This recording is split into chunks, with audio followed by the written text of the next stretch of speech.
लीला प्रवृत्त ओम विष्णुपाद परमहंस परिव्राजकाचार्य अष्टोत्तर शतयुगाचार्य श्री श्रीमद भक्ति वेदांत शिला नारायण गोस्वामी महाराज जी के अभय चरणारविंद में अनंत कोटि दंडवत प्रणाम करते हुए उनकी कृपा याचना करता हूँ। तदुपरांत नित्य लीला प्रविष्ट ओम विष्णुपाद स्तोत्र श्री श्रीमद भक्ति वेदांत स्वामी महाराज श्रील प्रभुपाद जी के चरण सरोज में अनंत कोटि दंड प्रणाम। रूप अनुग गुरु परंपरा के चरणों में अनंत कोटि दंडवत प्रणाम। कथा के श्रोता वृंद, वैष्णव वैष्णवी, माता भाई बहन प्रभु, ग्रंथराज श्रीमद् भागवत महापुराण, श्रीमद् भागवत कथा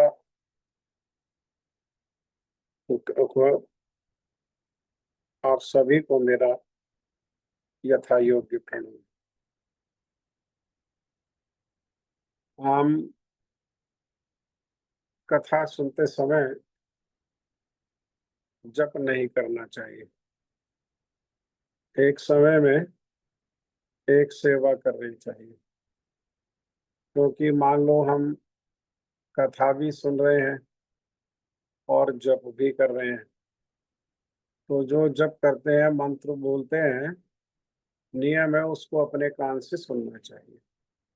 जो मंत्र का उच्चारण करते हैं, हरे कृष्ण कृष्ण कृष्ण हरे हरे, हरे राम राम राम हरे हरे, उसको सुनना चाहिए। जिह्वा से कम इतना जोर से जरूर बोलें कि कम से कम हमें सुनाई दे। उसको बोलें और सुने, बोलें और सुने। तो कान तो सीमित है, एक समय में दो चीजों को नहीं सुन सकता। या तो हम जो बोल रहे हैं, मंत्र बोल रहे हैं, तो कान उसको सुन पाएगा, या जो हम कथा कोई बोल रहा है, या कान उसको सुन पाएगा। तो एक के प्रति एक को नहीं सुन पाएंगे, एक को सुनेंगे, तो एक के प्रति जो है वो त्रुटि दोष होगा। इसी दोष से अपनी रक्षा करने के लिए जप करें जिस समय, तो उस समय केवल जप करें, कोई और कार्य ना करें। जप करें और जप करते हुए जो बोल रहे हैं उसको सुने। और कथा के समय, ये कथा भी कीर्तन है। श्रील विश्वनाथ ठाकुर पाद जी ने कथा को भी कीर्तन बताया। जो महाप्रभु ने कहा कीर्तनीय सदा हरि, तो उसमें कथा भी क्या है, वो कथा भी वही कीर्तन ही है। तो मेरी प्रार्थना है आप लोगों से कि आप लोग में से कोई जप करते हुए कथा को न सुने। जब कथा को सुने तो मन लगा करके कथा को सुने। हम लोग श्रीमद् भागवत महापुराण के 7वें स्कंद के 6ठे अध्याय के जो है पहले 5 श्लोकों की व्याख्या को विस्तार से सुन रहे हैं। और पहले 5 श्लोक जो है ये बहुत महत्वपूर्ण है। श्री प्रहलाद महाराज जी ने ये तत्व बोला है 5 श्लोकों में, तो इसीलिए हमको जो है मन लगा करके और श्रद्धा से इनको श्रवण करना चाहिए। श्री प्रहलाद महाराज कह रहे हैं, मेरे भाइयों, तत्क्षणात परम आकर्षक भगवान श्री कृष्ण की आराधना और उनका चिंतन आरंभ करो। आराधना में जब कहा, तो इस आराधना में भक्ति के जो श्री प्रहलाद महाराज ने 9 अंग बताए हैं, वो 9 के 9 अंगों से सेवा की जा सकती है। और 9 अंगों से सेवा नहीं कर पाए कोई, तो जितना संभव हो, 1 से 2 से 3 से 4 से 5 से, वो उतने अंगों से सेवा करे। इसी को आराधना कहते हैं। तो उसमें जो श्रेष्ठ सेवा है वो भगवान का कीर्तन है, क्योंकि कीर्तन से भक्ति के 3 अंगों की सेवा हो जाती है। कीर्तन जो करते हैं तो कानों से उसे सुनते भी है, जैसा मैंने अभी प्रार्थना किया, तो श्रवण भी हो जाता है। और बार बार कीर्तन करने पर और बार बार श्रवण करने पर जो कीर्तन करते हैं, जो श्रवण करते हैं, वो स्मरण हो जाता है। तो श्रवण, कीर्तन, स्मरण, विष्णु, कीर्तन करने से ही ये तीनों जो भक्ति के अंग हैं, इनका पालन हो जाता है। ये तीनों अंगों का पालन करने के लिए कम से कम भगवान का कीर्तन जरूर करें, जिसको महाप्रभु कीर्तनिया सदा हरि कह रहे हैं। उसके बाद हम समय निकाल करके बाकी जो भक्ति के अंग हैं, श्रवण, कीर्तन, स्मरण, विष्णु, पाद सेवनम, उनके चरणों की सेवा, अर्चनम, अर्चन, दास्यम, सख्यम, आत्मनिवेदनम ना। श्रवण, कीर्तन, स्मरण, विष्णु, पाद सेवनम, अर्चनम, वंदनम, दास्यम, सख्यम, आत्मनिवेदन। इस प्रकार से हम लोग ये कह रहे हैं, प्रहलाद महाराज के भगवान श्री कृष्ण की आराधना करें और उनका चिंतन कैसे, तत्क्षणात, बिना समय गवाए। दोपहर, अभी सुबह नहीं करेंगे, दोपहर को करेंगे, दोपहर को नहीं करेंगे, शाम को करेंगे, शाम को नहीं करेंगे, सोने के पहले करेंगे, और सोने के पहले नहीं करेंगे तो हम लोग जो है कल करेंगे, ऐसा नहीं। प्रहलाद महाराज कह रहे हैं तत्क्षणात, इसी क्षण से क्या करें, इसी क्षण से प्रारंभ करते हैं। एक दिन हम सभी वृद्ध होंगे और हमें मरना होगा, ये परम सत्य है। जन्म के साथ ही मृत्यु जो है वो निश्चित होती है, और जन्म लेते ही एक एक क्षण, एक एक घंटा, एक एक दिन, एक एक महीना, एक एक साल हमारी उस परम आयु में से कम होते जाता है। और हम जैसे जैसे वो समय व्यतीत होता है, वैसे वैसे हम लोग मृत्यु की ओर अग्रसर होते हैं। और समय बड़ी तेजी से व्यतीत होता है, इसीलिए हम सभी लोग जो है मृत्यु की ओर बड़ी तेजी से अग्रसर होते हैं। और अंततः एक दिन वह आता है कि शरीर छोड़ना पड़ता है, और शरीर छोड़ने के पहले वृद्धावस्था भी आ जाती है, बुढ़ापा भी आ जाता है। इसलिए समय रहते हुए अभी से भक्ति करो, अभी से।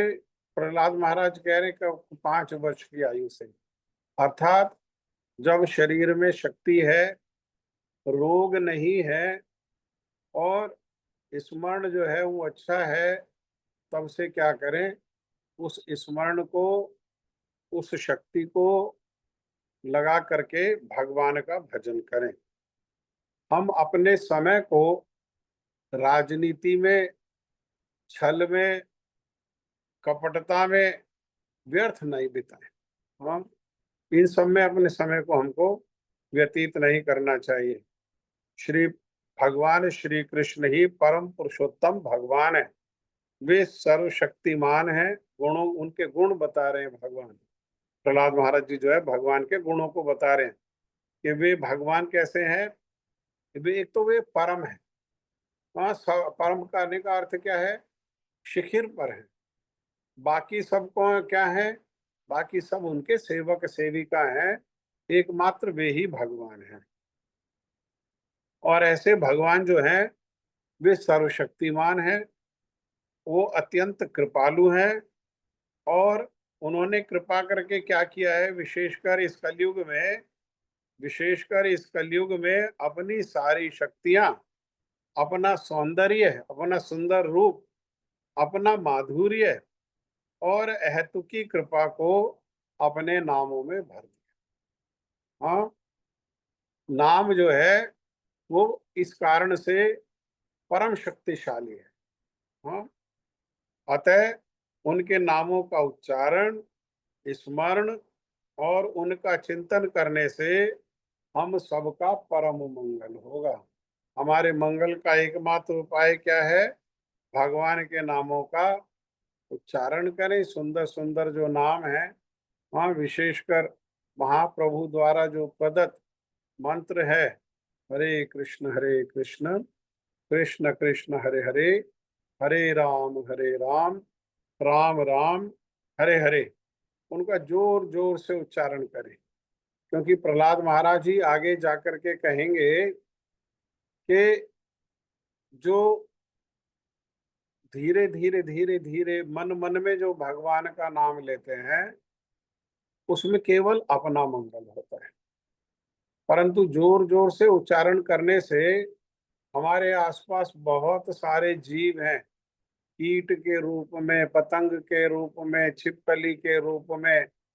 तो वो लोगों को ये सुविधा नहीं है कि वे भगवान के नामों का उच्चारण कर सके, लेकिन कान उनको भी है, सुनने की जो शक्ति है वो उनके पास भी है।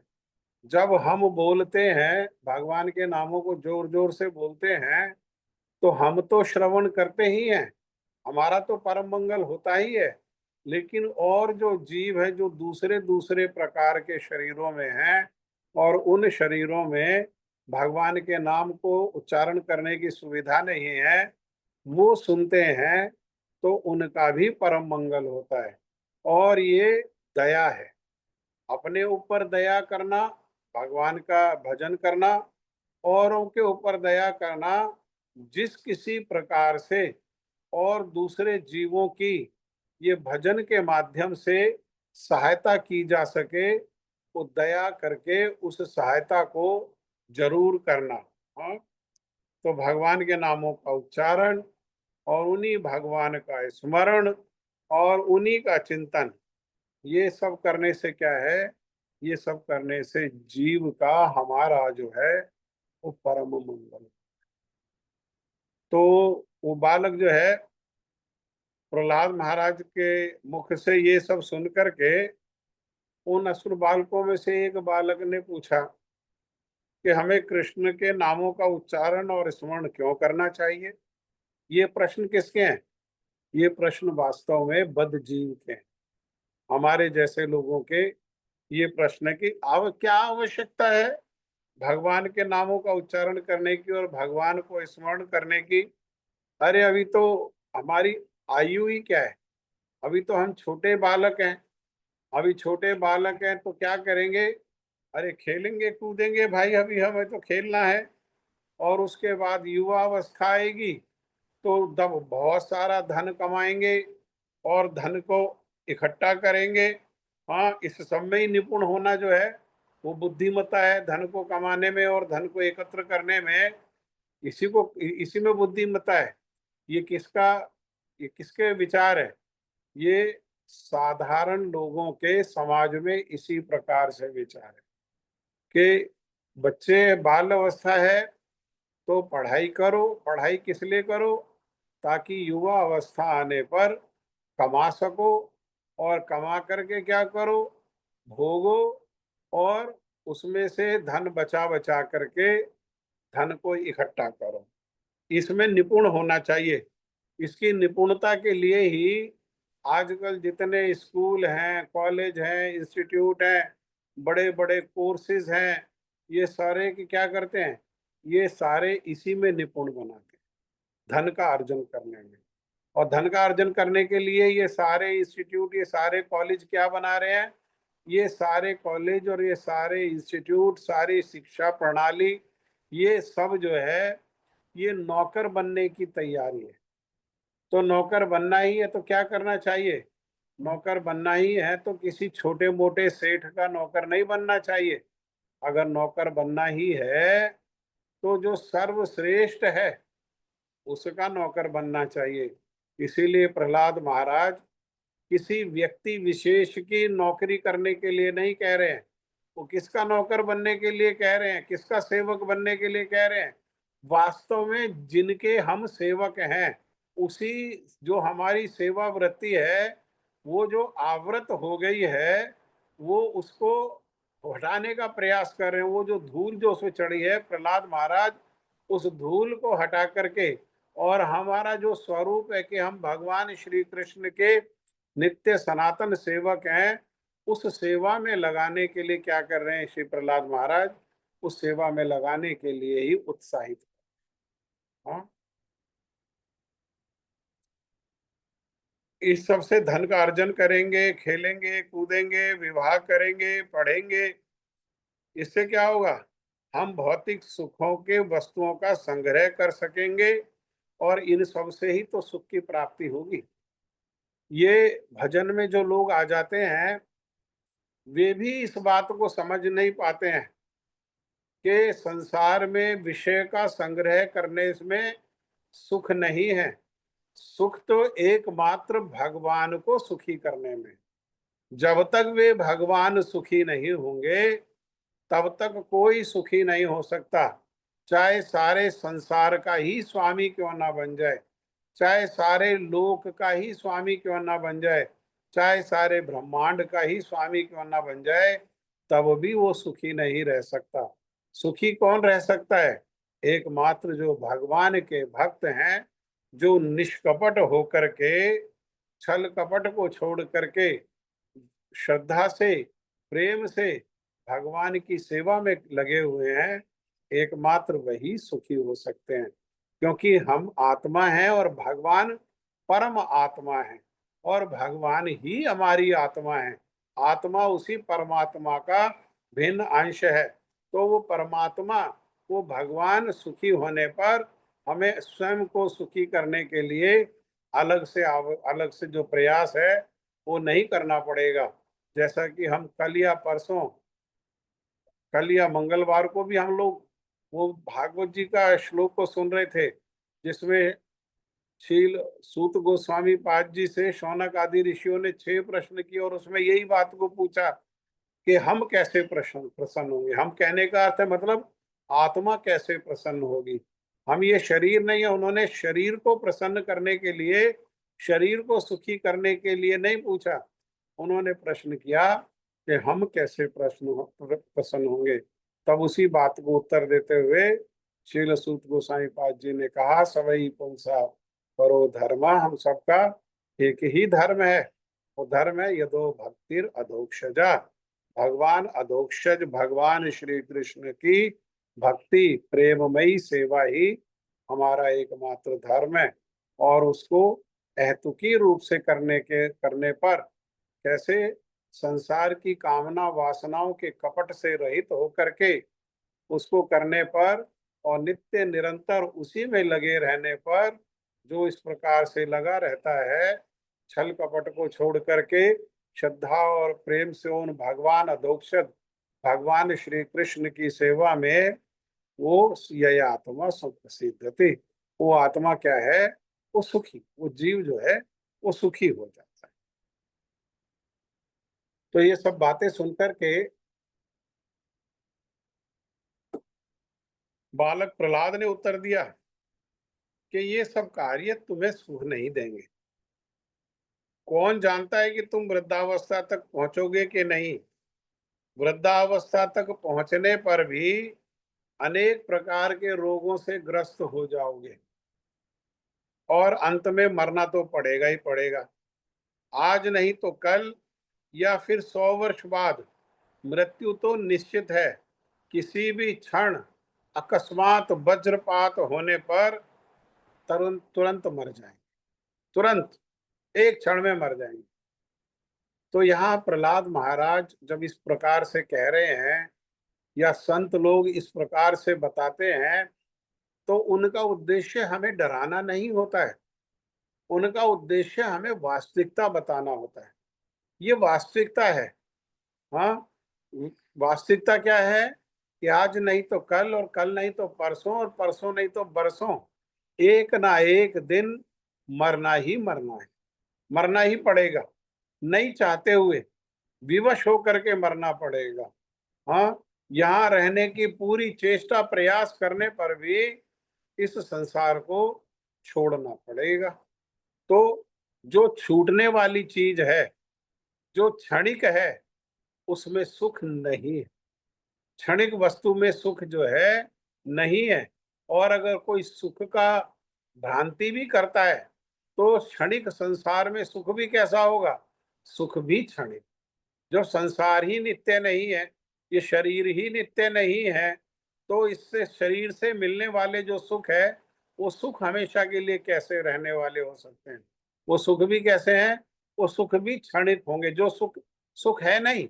यहाँ संसार में जीव जो है, वो दुख कम होने को या दुख नहीं होने को ही सुख माने। सुख का अनुभव नहीं है इस संसार में, क्योंकि ये संसार कैसा है? पदम पदम यद विपदाम। यहाँ हर पग पग पग पर विपदा है, कलेश है, दुख है, ये दुखालयम है, अशाश्वतम है, क्षणिक है, और दुखों का आल है, दुखों का घर है, दुखों से भरा हुआ है। इसलिए यहाँ सुख जो है नहीं है। सुख कहाँ है? सुख जो है एकमात्र भगवान के चरणों में है। जो उन चरण कमलों का स्मरण करते हैं, जो उन चरण कमलों का स्मरण करते हुए उन भगवान को के नामों को प्रेम से श्रद्धा से पुकारते हैं, उनके जीवन में ही सुख है, अन्यथा किसी के जीवन में जो सुख नहीं है। शिल गुरुदेव उदाहरण दे करके समझा रहे हैं। वो कह रहे हैं कि यदि आप हवाई यात्रा कर रहे हैं तो अचानक मशीन में खराबी हो सकती है और उसमें बैठे सभी लोग जो है वो मर सकते हैं। हमारा अनुभव है इस प्रकार सा, क्या हम लोग सुनते हैं इस प्रकार से? अभी अभी भी कुछ ही समय पहले गुजरात में जो है, वो एक हवाई जहाज में कितने, लगभग 200-250 लोग थे, और हवाई जहाज जो है उस सब में बैठे इंग्लैंड जाने के उद्देश्य से, और परिवार के साथ बड़ा प्रसन्न चित्त होकर के खाना पीना ये सब करते हुए हवाई जहाज में बैठ करके यात्रा कर रहे थे, और हवाई जहाज का एक्सीडेंट हो गया और उस हवाई जहाज में आग लग गई। तो हवाई जहाज के अंदर जो लोग थे वो तो सब मर ही गए, लेकिन हवाई जहाज जिस हॉस्टल से टकराया, वहां कुछ डॉक्टर लोग थे और की पढ़ाई करने वाले छात्र थे, उनमें से भी बहुत सारे लोग मर गए। तो जीवन का कोई पता नहीं, कोई पता नहीं है कि हम सुख के लिए चेष्टा कर रहे हो, सुखी होने के लिए, और वहां मृत्यु से सामना हो जाए। हाँ, तो जब वो मर गए तो लोगों के शरीर भी, बहुत सारे लोगों के तो शरीर जल गए, शरीर भी नहीं मिल पाए, हड्डियां भी नहीं मिल पाई, तो किसी को पता भी नहीं चलेगा। और यदि अकस्मात मृत्यु को प्राप्त नहीं भी होते हैं तो वृद्धावस्था प्राप्त तो होगी होगी। उस समय क्या होगा? 80 वर्ष की आयु के उपरांत तो भगवान का नामों का जप करने के लिए कमर सीधी करके बैठ भी नहीं सकते, कमर सीधी करके बैठ करके भगवान के नाम को जप भी नहीं कर सकते। हम्म। क्यों? क्योंकि उस समय अनेक प्रकार के रोग आ जाएंगे। हाँ, और वो विपरीत समय जब आएगा तो अपने ही जो संबंधी हैं, हाँ, यहाँ गुरुदेव उदाहरण दे रहे हैं कि बहू जो है बहुत सारी कठिनाइयां उत्पन्न कर देगी। अरे ऐसा भी हो सकता है वो गालियां दे और झाड़ू से पिटाई भी कर दे, ऐसा संभव है। हाँ, हर रोज देखते हैं कि टीवी में भी तो वो आता रहता है कि भाई समाचार इसी प्रकार से कि वहां बहू ने और बेटा ने अपने जो वृद्ध माता पिता है उनको मारा, या वे काफी समय से उनको तंग कर रहे थे, वे मार रहे थे। तो उस समय नाम जप करना और भगवान का स्मरण करना ये संभव नहीं हो पाएगा। हाँ, और ऐसा भी हो सकता है कि आप बोलने में असमर्थ हो जाओ, जैसा पिछली बारी हम बता रहे थे, राजा कुलशेखर कह रहे हैं कंठ अवरोधे विदु स्मरण कुतस्ते। कंठ ही अवरुद्ध हो जाएगा, कंठ में कफ फंस जाने के कारण वो बोल ही नहीं पाएंगे, बोलने में समर्थ ही नहीं हो पाएंगे, पागल हो जाएंगे, बुद्धि उस समय काम नहीं करेगी, और बुद्धि जिस कार्य में लगी होगी बस वही कार्य सूझता रहेगा, और भगवान का जो भजन है वो बुद्धि नहीं सुझा पाएगी। इस प्रकार अनेक कठिनाइयां आकर के हमें नाम कीर्तन और भगवान का स्मरण से वो विचलित कर दें। बड़ी समस्या है।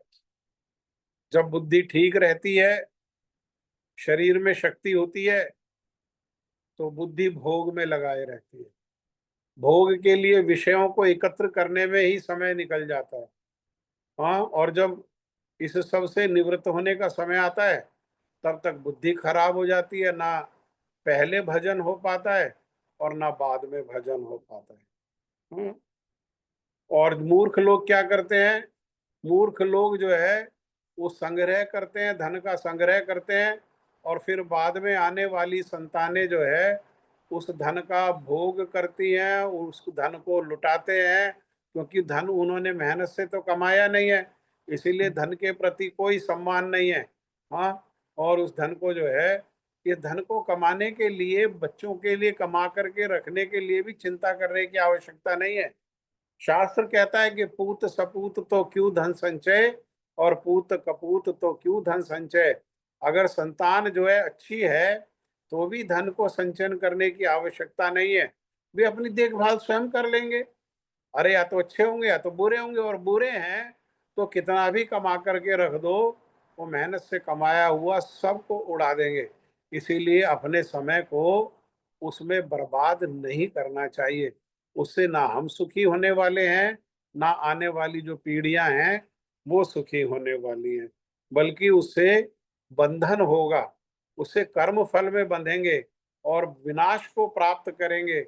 उन कर्म को, फल को भोगने के लिए बार बार जन्म लेना पड़ेगा, बार बार जन्म लेना पड़ेगा।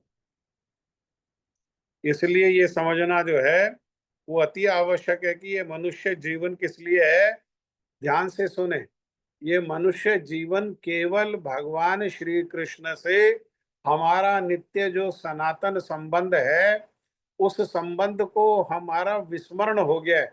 माया के आकर्षण में, संसार के आकर्षण में आकर के, संसार में लगने के कारण हम भगवान से हमारा नित्य सनातन जो संबंध है, उस संबंध को हम लोग भूल गए हैं। वो जो भूला हुआ जो संबंध है, उस भूले हुए संबंध को फिर से, एक बार फिर से, संबंध तो पहले से है, नया कोई संबंध नहीं बना सकते। हमारा भगवान का नित्य सनातन संबंध है। हाँ, तो जो संबंध है उसको भूल गए हैं, वो आवृत हो गया, वो छिप गया है। तो वो धूल को हटा करके अपने स्वरूप को जान करके और उस संबंध को पुनः स्थापित करके और उस संबंध में प्रेम से व श्रद्धा से भगवान की सेवा करना, इसीलिए ये मनुष्य जन्म मिला है। ये मनुष्य जन्म जो है, ये बाकी सब जो शरीर हैं उन सबसे श्रेष्ठ है, और उन सबसे जो श्रेष्ठता यही है कि ये शरीर को लेकर के अपना जो विस्मृत जो संबंध है उसको पुनः स्थापित करके भगवान का भजन करें। मनुष्य जीवन में हमें जन्म मृत्यु के बंधन की अंतहीन बेड़ियों से बाहर आने का एक सुयोग मिला। ये मनुष्य शरीर ही है जो हम, जिसमें हम क्या कर सकते हैं जिसमें हम भगवान के भजन के द्वारा अपने जन्म जन्मांतर का जो बंधन है, जो बार बार जन्म और बार बार मरण के जो हम साइकिल में फंसे हुए हैं, उससे हम अपने आप को निकाल सकते हैं। अन्यथा उन बेड़ियों में, हमने, बेड़ियों ने क्या किया हुआ है, हमें जोर से जकड़ा हुआ है, जोर से बांधा हुआ है। निकलने का कोई और दूसरा मार्ग नहीं है। ये मनुष्य शरीर ही वो महल का एक दरवाजा है जो खुला हुआ है, बाकी सारे दरवाजे बंद हैं। बाकी सारे दरवाजों में बाहर निकलने की व्यवस्था नहीं है। ये मनुष्य शरीर ही जो है, यही एक ऐसा दरवाजा है जिसके द्वारा हम अपने जन्म मृत्यु का, जन्म का जो जन्म जन्मांतर का जो बंधन है, उस बंधन को काट करके हमारा जो स्वरूप है उस स्वरूप में स्थापित हो करके हम लोग भगवान की उपलब्धि कर सकते हैं, और किसी शरीर में जो है ये सुविधा प्राप्त नहीं है। इस प्रकार हमें अपने नित्य स्वरूप को प्राप्त कर भगवान की आनंद से, प्रेम से, सुख से सेवा करनी चाहिए। और इस सेवा में हम पहले नियुक्त थे, लेकिन उस सेवा से हमारा जो पतन हो गया, तो अब हमको क्या करना चाहिए? अब हमें पुनः नियुक्त कर देना चाहिए। ये जो जीवन है, ये शाश्वत जीवन, भगवान की सेवा, ये क्योंकि भगवान का और हमारा, भगवान नित्य है, वो शाश्वत है, और हम शाश्वत हैं। और हमारा और भगवान का संबंध शाश्वत है। उस संबंध के अनुसार सेवा करना ये क्या है, ये शाश्वत जी। बाकी बाकी तो जन्म मृत्यु जन्म मृत्यु जन्म मृत्यु, बुढ़ापा बीमारी जन्म मृत्यु, यही है ना, उसमें शाश्वत नहीं है। इसलिए आध्यात्मिक जीवन में ही वास्तविक आनंद है, भगवान का भजन करने में ही जो है वो वास्तविक आनंद है। सांसारिक आसक्तियां, विशेषता जो गृहस्थ जीवन के सुख को का भ्रम व्यक्ति को भक्ति के मार्ग का पालन करने में बाधा है, वो क्या है, वो मान लो विवाह किया, तो विवाह करने पर नव विवाहिता पत्नी को बिलखते हुए छोटे छोटे बच्चों को जो प्यार से पापा पापा बुलाते हैं, हाँ, उस अविवाहिता पत्नी को, बच्चों को कैसे छोड़ पाएंगे, संभव ही नहीं होगा छोड़, है ना, संभव नहीं है छोड़ पाना। हम भक्ति की शक्ति लेकर के ही निकल सकते हैं, केवल भगवान के चरणों का आश्रय लेकर के ही निकल सकते हैं। सुंदर उद्यान, बाग बगीचे, बंगले, इन सब को छोड़ना कैसे संभव होगा। परंतु एक बार भगवान चेतना के जागृत होने पर, क्या चेतना, कि मैं भगवान का नित्य सनातन सेवक हूं, ये शुद्ध ज्ञान है। इस शुद्ध ज्ञान को प्राप्त करने पर हमारा जो यथार्थ सुख क्या है, वो यथार्थ सुख एकमात्र भगवान की सेवा ही है। ऐसा अनुभव होने पर जगत के जितने भी संबंध है, एक बार भगवान से संबंध हो जाने पर जगत के जितने संबंध है वो भगवान के संबंध के आगे सब छोटे हो जाएंगे, और समय आने पर उन सब से स्वतंत्रता मिल जाएगी, और है ना, लेकिन कैसे, नित्य निरंतर भगवान का भजन करने से, विशेषकर हरे कृष्ण कृष्ण कृष्ण हरे हरे, हरे राम राम राम हरे हरे, इस प्रकार से कीर्तन आदि के द्वारा अन्य अन्य जो भक्ति के जो अंग हैं उनका पालन करने से हम लोग अपने जन्म जन्मांतर के जो बंधन है उसको भी काट सकते हैं, संसार के जो बंधन है उनको भी काट सकते हैं, और भगवान को सहज सरल रूप में सुखी कर सकते हैं, प्रसन्न कर सकते हैं, और भगवान को सुखी करने पर हम स्वयं भी हमेशा के लिए सुखी हो जाए। ठीक है, अभी जब तक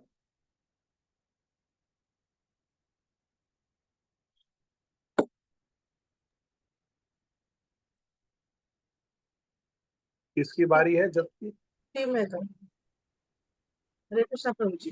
हरे श्री कृष्ण चैतन्य प्रभु नित्यानंद, श्री अद्वैत गदाधर शिवासादि श्री गौर भक्त वृंद, ओम अज्ञानतिमिरन्धस्य। मेरे को जैसे अब जो नवदा भक्ति में कहते हैं अर्चन और वंदन, तो अर्चन तो जैसे श्री विग्रह की सेवा करते हैं वो अर्चन हो गया, और जो वंदन है वो जो हम स्तुति करते हैं या राधा कृपा कटाक्ष कर रहा है या कोई और स्तुति करी, वो सब वंदन हो गया। तो यही है ना, वंदन मतलब प्रार्थना। वंदन मतलब शशि दीदी क्या कह रहे हो आप? श्री कृष्ण प्रभु जी, दंडवत प्रणाम। नहीं, मैंने कुछ नहीं कहा प्रभु जी। कहिए तो। नहीं, वंदन वंदन तो आपने क्या बोला, मुझे सुनाई नहीं दिया ठीक से। प्रार्थना को ही वंदन कहते हैं, जो अच्छा, प्रार्थना, अच्छा अच्छा अच्छा। स्तुति, जो स्तुति प्रार्थना है हाँ, उसी को वंदन कहते हैं, वंदन। अच्छा। प्रार्थना में जो भी कीर्तन है हमारे की गौड़ी गौड़ी की कुछ में, वो सब वंदन है। हाँ हाँ, सब वंदन नहीं, सही कहा भाव है। अर्चन में अर्चन की सेवा है। हाँ, अर्चन में आरती करना है या उनको हमें श्रृंगार करना है, वो सब अर्चन में आएगा। सब अर्चन में और है। वंदन में जितने हम स्तुति करते हैं हाँ वो जी। सब उसमें आएगा। और हम लोग जो है चाहे भगवत गीता को अध्ययन करें या भागवतम को अध्ययन करें, हम प्रहलाद महाराज जी की शिक्षाओं को सुने या और किसी भक्त के चरित्र को सुने, हमको लगेगा कि वही बातें बार बार दोहराई जा रही है, वही बातें बार बार दोहराई जाती हैं। क्यों? क्योंकि हमारी स्मरण शक्ति जो है वो बहुत कम है। अभी सुन रहे हैं, अभी 1 घंटा सुना है, अभी थोड़ी देर में हम वो भूलने लगेंगे। अभी कुछ ही समय में फिर संसार की बातें प्रारंभ हो जाएंगी, संसार का कोई ना कोई विषय हो जाएगा, कोई संसारिक व्यक्ति आ जाएगा तो भूल जाएंगे भगवान को। इसीलिए वो बार बार जो है स्मरण करा, क्योंकि भक्ति का जो है एक ही यम है और एक ही नियम है। नियम कहते हैं जो करना है और यम कहते हैं जो नहीं करना है। नियम क्या है, क्या करना है? हमेशा भगवान का स्मरण करना है। और यम क्या नहीं करना है? किसी भी परिस्थिति में भगवान को नहीं, बस यही है, भगवान का स्मरण करना ही है ना। तो लेकिन हमारा जो है स्मरण शक्ति बहुत कम है, विशेषकर ये आध्यात्मिक जो विषय है, भगवत जो विषय है, इसमें हमारा स्मरण बहुत कम है। संसार क्यों? उसका कारण है, हमारा दोष नहीं है।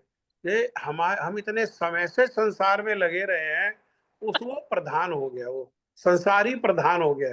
भक्ति तो हम छोड़े बैठे हुए, भक्ति तो हमने की ही नहीं है ना। भजन को छोड़े बैठे संसार में लगे हुए हैं, और संसार में इस जन्म से नहीं लगे हुए हैं, जन्म जन्मांतर से, जब से हमारा गठन हुआ है तब से हम भगवान को भूल करके और संसार में लगे हुए हैं।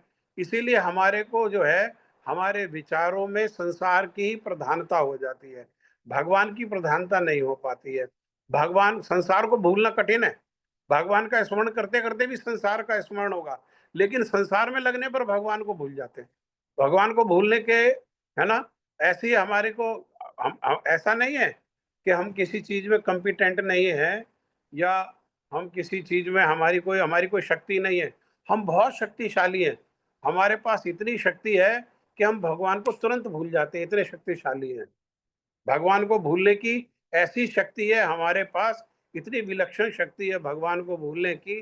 तो भगवान जानते हैं, साधु जानते हैं, इसीलिए क्या कर रहे हैं, वो बार बार हर श्लोक दूसरा श्लोक में, हर सारी शिक्षाओं में एक ही बात को, कुंती महारानी क्या कह रही है, प्रहलाद महाराज क्या कह रहे हैं, वो एक ही बात तो कह रहे हैं कि भैया संसार में नहीं रचो पचो, संसार से अपने आप को निकलने की व्यवस्था करो। और निकलने की व्यवस्था ये है कि भगवान का भजन हो, क्यों यहाँ दुख में सड़ रहे हो, भगवान का भजन करो और हमेशा के लिए सुखी हो जाओ। सारी शिक्षाएं, सारी स्तुतियां यही बात को कह, है ना।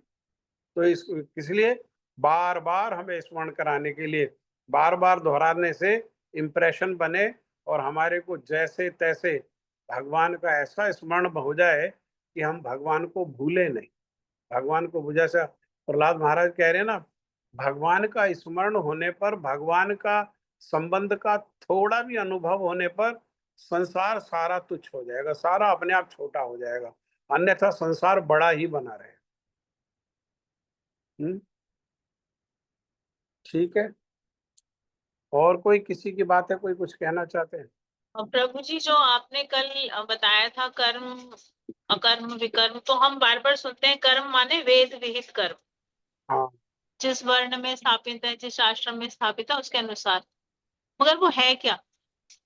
मतलब वो एक करके, मतलब पता नहीं, हमें लगता है कि हम कर रहे हैं तो वो कर्म है। तो भगवत गीता में बताया हुआ है ना, क्षत्रिय का क्या धर्म है, ब्राह्मण का क्या धर्म है ना, तो वैश्य का क्या धर्म है, वो वर्ण और आश्रम ग्रस्तों का क्या धर्म है, वानप्रस्थ का क्या धर्म है, वो सब बताया है। तो वो है सारा का सारा। तो या तो किसी दिन इसी विषय पर चर्चा करें कि भाई क्षत्रिय हैं तो क्या धर्म है, कि धर्म मतलब क्या करने योग्य है। हाँ, वानप्रस्थ धर्म, वर्ण आश्रम धर्म, हाँ, वर्ण आश्रम धर्म, तो उसमें 4 वर्णों का क्या धर्म है और 4 आश्रमों का क्या धर्म है, वो विस्तार से बताया हुआ है। लेकिन आप क्यों इस चक्कर में पड़ रही हो? नहीं, ऐसे ही हमें आप क्यों फंस रहे हो? उसको तो छोड़ना है, सर्वधर्मान परित्यज्य भगवान कह रहे हैं। और आप कह रहे हो वो बताओ मेरे तो, हृदय में ये बात भी आई थी जो आप कह रहे हैं कि उसमें पूछने की जरूरत ही क्या है, जब हम तो श्रेष्ठ वस्तु जो है भगवान की भक्ति जो है, हाँ, श्रेष्ठ इसको वस्तु। लेके चल रहे हैं, तो इसको तो, लेकिन बार बार ये बोला जाता है ना। तो एक बार श्रीमद् भक्तिवेदांत पद्मनाभ महाराज जी ने कहा था कि जो वेद विहित, जो आज की डेट में जो कर्म है, वो कर्म तो कोई कर ही नहीं रहा। इस प्रकार से उन्होंने एक बोला था कि कर्म तो जो भी कर रहे हैं वो सब अपनी अपनी अपनी मर्जी से कर रहे हैं, तो वो वेद हाँ, विहित है ही नहीं। इस उसका तरह कारण, उसका कारण है ना, 2 चीज है। एक है रुचि और एक है नीति। नीति का अर्थ है बुद्धि और रुचि का अर्थ है मन। तो कोई बुद्धि के अनुसार नहीं कर रहा, बुद्धि के अनुसार करेगा तो बुद्धि फिर आश्रय लेगी वेद में। तो बुद्धि के अनुसार तो हम कोई नहीं कर रहे, नीति के अनुसार तो हम कोई नहीं। हम तो सारी क्रियाएं कैसे कर रहे हैं? अपने मन के अनुसार कर रहे हैं। तो जो मन के अनुसार कर रहे हैं तो वो तो शास्त्र प्रमाणिक कुछ हम कर ही नहीं रहे हैं। वो तो जो मन कह रहा है, मन के छलावे में आके, बहकावे में आकर के वही कर रहे हैं।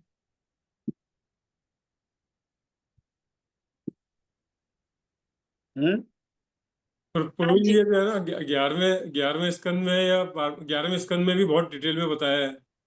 भागवत के 11वें स्कंद में भी शायद बहुत डिटेल में बताया है वर्णाश्रम धर्म, हर एक वर्ण के और आश्रम के धर्म क्या क्या है, बहुत डिटेल में बताया है। मतलब पूरा चैप्टर ही जो है एक चैप्टर 2 चैप्टर उसके ऊपर है। लेकिन उसमें फंसने की आवश्यकता क्या है? नहीं, वो तो है ही नहीं फंसने के, तो हमें तो निकलना है भक्ति, उससे बाहर। प्रहलाद महाराज तो कह रहे भक्ति करो, भजन करो। भक्ति ही एकमात्र उपाय है। भक्ति से सब प्रकार का सुख मिल जाएगा, है ना। वर्णाश्रम धर्म को भी पालन करते हुए कई जन्म लगेंगे, कई जन्मों तक लग करके फिर इंद्र का पद प्राप्त होगा, फिर ब्रह्मा का पद प्राप्त होगा, ऐसे उन्नति होगी। अंत में जाकर के फिर क्या है? अंत में जाकर के फिर भक्ति को प्राप्त करेंगे।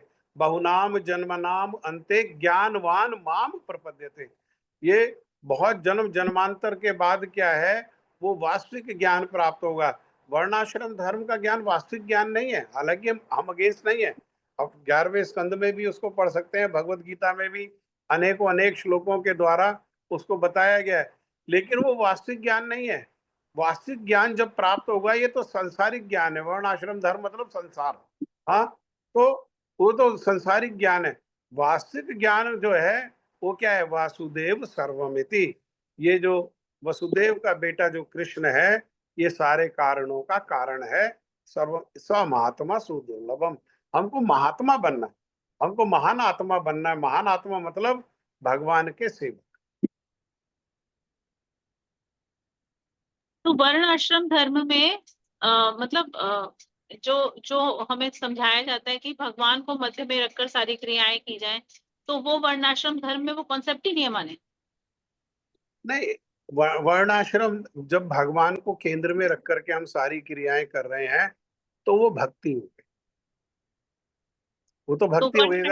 अगर वर्णाश्रम अगर वर्णाश्रम धर्म को भी पालन करेंगे और भगवान को केंद्र में रखेंगे तो वो भी भक्ति हो जाएगी। वो सारे कार्य भक्ति के हो जाएंगे, है ना। अब हमको क्षत्रिय बनने की जरूरत है क्या? हाँ, हमको ब्राह्मण बनने की जरूरत है क्या? ब्राह्मण तो बताया था कल, ब्रह्म जानाति ते ब्राह्मण, लेकिन वैष्णव तो उनसे श्रेष्ठ है। ब्राह्मण तो केवल भगवान को जानते हैं, वैष्णव तो भगवान को जान करके और अपने संबंध को जानकर वो भगवान की सेवा करते हैं। ब्राह्मण के स्तर तक सेवा में नहीं आ पाते। वहां ये है ब्रह्मभूत प्रसन्न आत्मा न शोचति न कांक्षति, ये लक्षण आ सकते हैं, लक्षण। लेकिन हमारे को आदेश है कीर्तनिया सदा है। हमारा वो आदेश क्या है? कीर्तनिया सदा है। इस प्रकार से ये सारे वर्ण आश्रम से ऊपर है। ब्राह्मण क्षत्रिय वैश्य शूद्र से ऊपर है। ये पद जो है, भक्त का जो पद है, ये सारे पदों से श्रेष्ठ है। वर्णाश्रम धर्म में ब्राह्मण का पद श्रेष्ठ है, लेकिन ये ब्राह्मण से भी श्रेष्ठ है।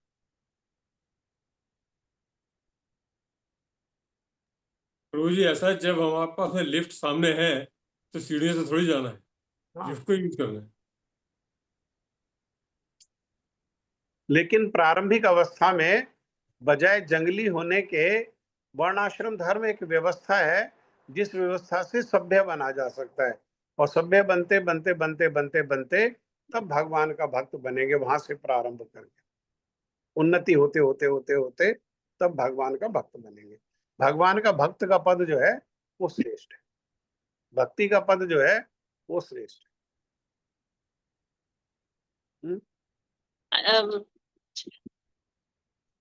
हाँ, कुछ कह रहे हैं आप? प्रभु जी वो एक वो है ना, कोई निबंध है ना जो श्री भक्ति सिद्धांत सरस्वती गोस्वामी ठाकुर प्रभुपाद जी का वैष्णव ब्राह्मण करके है कुछ ना? सुना है मैंने। अच्छा, आप बताइए कुछ उसमें। नहीं मैंने भी सुना था, मगर मुझे लगा उसको ऐसा कोई ग्रंथ ग्रंथ है शायद, वो कोई ऐसे मुझे इम्प्रेशन था, तो उसके लिए पूछ रही थी। बहुत वैष्णवता ही जो है ना, वो ही मूल है। क्योंकि एक एक बार प्रभुपाद जी ने कहीं पर तब वो छोटे ही थे बहुत, तब उन्होंने इसमें बोला था वहां जाकर सभा में। पहले उन्होंने ब्राह्मणों की महिमा स्थापित करी थी, और ब्राह्मणों की महिमा स्थापित करने के बाद फिर उन्होंने वैष्णवों के बारे में बोलना शुरू किया। तो वैष्णवों के को बाद श्रेष्ठ, वैष्णवों को श्रेष्ठ स्थापन किया उन्होंने। फिर उन्होंने स्थापन करने के बाद वहां पर सबके सब इतने ज्यादा प्रभावित हो गए कि, और वो छोटे से बालक थे लेकिन इतने प्रभावित हुए कि सबने उनको चरण स्पर्श करने की इच्छा करने लगे। और वो बचे तो फाइनली उनको पकड़ के सबने उठा के और जल में, ड्रम में जल रख के उनके चरण उसमें स्पर्श कराए, और सबने उस जल का पान किया। तो उस समय पे उन्होंने जो बोला था, वो उसका कुछ प्रबंध या कुछ कुछ ग्रंथ मुझे ऐसे था कि शायद कहीं है। उन्होंने दैवी वर्णाश्रम धर्म की स्थापन भी किया उन्होंने। हाँ जी, हाँ जी, दैवी वर्णाश्रम धर्म का हाँ जी, स्थापन भी किया है। हाँ, उसमें उसमें वास्तव में उन्होंने बताया कि जन्म से नहीं है, ये किस प्रकार से गुण और कर्म के आधार पर है ना, हाँ, जिससे उनसे मंदिर के जो ब्राह्मण लोग थे वो नाराज हो गए थे, और उन्होंने हाँ, फिर आक्रमण भी किया उनके ऊपर, जात गोसाई। है ना। हाँ, जात हाँ, जात, हाँ, है ना। तो वो हाँ, सब, वो सब खंडन भी किया, और वो सब खंडन भी कराते थे। तो अपने उन शिष्यों से जो जो ब्राह्मण परिवार से आए हुए थे, है ना, कोई, और उनके ब्राह्मण नाम लिखवाते थे उसमें, कोई हाँ, चक्रवर्ती को मुखोपाध्याय, इस तरीके हाँ, से वो हाँ, प्रमोद चक्रवर्ती के नाम से वो वार करते थे कि कहने वाले कौन है, कहने वाला ब्राह्मण, स्वयं ब्राह्मण हाँ। है ना। तो ये जो है ये सिर्फ तो दैवी ये, वर्णाश्रम धर्म जो है वो भी भक्ति में उन्नति का मार्ग है। तो वो भी ये भक्ति में उन्नति का मार्ग है। मैंने सुना है कि ये दैवी वर्णाश्रम धर्म जो है ये रामानुज संप्रदाय, मतलब श्री संप्रदाय में भी फॉलो किया जाता है। हाँ, तो हाँ, बाकी वैष्णव संप्रदाय में भी करते हैं। तो करना चाहिए। भगवान कह रहे हैं, जब भगवान का मत है कि चतुर्वर्णम मया सृष्टम गुणकर्म विभागशः, तो हाँ, भगवान की आज्ञा को तो पालन सभी को करना चाहिए, जो जो कहीं भी है। और कम से हाँ, कम जो स्वयं को वैष्णव कहते हैं, उनको हाँ, तो जरूर करना चाहिए, उनको तो जरूर करना चाहिए, है ना।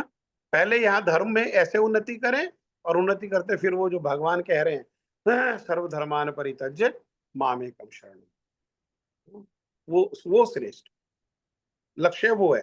उसका जाने का ये मार्ग है, एक सुगम मार्ग है। जो लोग उन्नति करते हुए नहीं आ सकते वहां तक, जिनको अभी बाधा आ रही है, वो फिर धीरे धीरे वर्णाश्रम धर्म के मार्ग से उन्नति करते हुए वे आगे क्रमशः। हाँ, गुरुदेव कहते हैं ना कि कर्म कांड में तो है कि अगर 100 अश्वमेध यज्ञ कर लें तो इंद्र का पद मिलेगा, 100 जन्म अगर कर्म संन्यास करें तो ब्रह्मा जी की पदवी मिल जाएगी। तो ये है, तो इसीलिए क्योंकि अभावग्रस्त है और कुछ चाहिए कुछ चाहिए कुछ चाहिए करके, तो कहते हैं कि सब जगह क्योंकि अभावग्रस्त है सबके सब, इसीलिए वो भक्ति नहीं हो पा रही। लेकिन भगवान के भक्त सिर्फ निष्काम है, इसलिए भगवान उनके भगवान वश। हाँ, ये सुंदर सुंदर बात, सुंदर बात है। कुछ भी बनने पर अभाव रहेगा, हाँ, भगवान का भक्त बनने पर ही, संपूर्ण रूप से भगवान को संतुष्ट करने पर ही हम संतुष्ट हो सकते।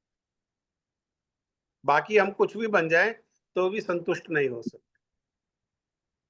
इंद्र को संतोष है क्या? नहीं है। है ना। तो हाँ, इंद्र तो जहाँ, इंद्र का पद प्राप्त करने से क्या लाभ है, क्या फायदा लाभ होगा इंद्र, है ना। भगवान का भक्त बनने से, इंद्र बनने की बजाय भगवान का भक्त बनने का प्रयास, चेष्टा प्रयास करना चाहिए। और किसी की कोई बात है? जय ध्वनि दो, सुषमा दीदी, जय ध्वनि दो। मैं दे रहा हूँ प्रभु जी। मैं दे रही हूँ प्रभु जी, मैं दे रही हूँ। आ, आपने तो जब कर लिया, पुष्पा पुष्पा दीदी ने तो जब किया ना, अगली बार आप देना। ठीक है, जो उन्होंने आज कुछ नहीं किया उनमें से कोई एक दे दे। ठीक है, ठीक है। हाँ, तो मैं दे रहा हूँ, मैंने कुछ नहीं किया आज। श्री श्री गुरु गौरांग कांदड़का केदारी श्री राधा विनोद बिहारी जी की जय। ओम विष्णुपाद अष्टोत्तर श्री श्रीमद भक्ति वेदांत माधव गोस्वामी महाराज जी की जय। जय नित्य लीला प्रविष्ट ओम विष्णुपाद अष्टोत्तर श्री श्रीमद भक्ति वेदांत श्री नारायण गोस्वामी महाराज जी की जय। जय नित्य लीला प्रविष्ट ओम विष्णुपाद अष्टोत्तर श्री श्रीमद भक्ति वेदांत श्री वामन गोस्वामी महाराज जी की जय। जय नित्य लीला प्रविष्ट ओम विष्णुपाद अष्टोत्तर श्री श्रीमद भक्ति प्रज्ञान श्री केशव गोस्वामी महाराज जी की जय। जय नित्य लीला प्रविष्ट ओम विष्णुपाद अष्टोत्तर जगत गुरु श्री श्रीमद भक्ति सिद्धांत सरस्वती गोस्वामी प्रभुपाद जी की जय। जय नित्य लीला प्रविष्ट ओम विष्णुपाद परमहंस बाबा जी श्री गौर किशोर दास बाबा जी महाराज की जय। जय नित्य लीला प्रविष्ट ओम विष्णुपाद सप्तम गोस्वामी सच्चिदानंद श्री भक्ति विनोद ठाकुर की जय। जय नित्य लीला प्रविष्ट ओम विष्णुपाद वैष्णव सार्वभौम श्री जगन्नाथ बाबा जी महाराज की जय। जय श्री गौड़ीय वेदांताचार्य श्री बलदेव विद्याभूषण जी की जय। जय चूड़ामणि श्री विश्वनाथ चक्रवर्ती ठाकुर की जय। जय श्री श्रीनिवास श्री श्यामन प्रभु त्रय की जय। जय श्री दास कविराज गोस्वामी प्रभु जी की जय। जय श्री सनातन भट्ट रघुनाथ श्री जीव गोपाल भट्ट दास रघुनाथ शठ गोस्वामी प्रभु जी की जय। जय श्री नवाचार्य श्री हरिदास ठाकुर प्रभु जी की जय। जय जय श्री स्वरूप दामोदर राय रामानंद आदि श्री गौर पार्षद वृंद की जय। जय श्री नवाचार्य श्री हरिदास ठाकुर प्रभु जी की जय। प्रेम से बोल श्री कृष्ण चैतन्य प्रभु नित्यानंद श्री अद्वैत गदाधर श्रीवासादि गौर भक्त वृंद की जय। श्री अंतरदीप मायापुर सीमनदीप गौतम दीप मददीप ऋतुदीप कोलदीप जानदीप मौदनदीप रुद्रदीपात्मक श्री नवदीप धाम की जय। श्री राधा कृष्ण गोप गोपी गो गोवर्धन द्वादश पनात्मक ब्रजमंडल की जय। द्वादश की जय। श्री श्याम कुंड राधा कुंड यमुना गंगा तुलसी भक्ति देवी की जय। श्री जगन्नाथ बलदेव सुभद्रा सुदर्शन जू की जय। भक्ति वेग विनाशक सर वेग विनाशक सर श्री नरसिंह भगवान की जय। प्रहलाद महाराज की जय। चारों धाम की जय। चारों संप्रदाय की जय। चारों आचार्यों की जय। आकर मठ की चैतन मठ की जय। श्री गौड़ी वेदांत समिति की जय। श्री देवान गौड़ी मठ अन्य शाखा मठ समूह की जय। श्री हरिनाथ कीर्तन की जय। अनंत कोटि वैष्णव की जय। समागत भक्तों की जय। आज के सत्संग की जय। तारानाथ जी की जय। सभी भक्तों की जय। गौर प्रेमानंदे हरि हरि बोल हरि हरि बोल हरि हरि बोल। श्रीमद् भागवत महापुराण की जय। भक्तों की जय हो। प्रेमानंदे हरे कृष्णा राधे राधे राधे राधे कृष्ण प्रभु जी राधे राधे प्रभु जी राधे राधे।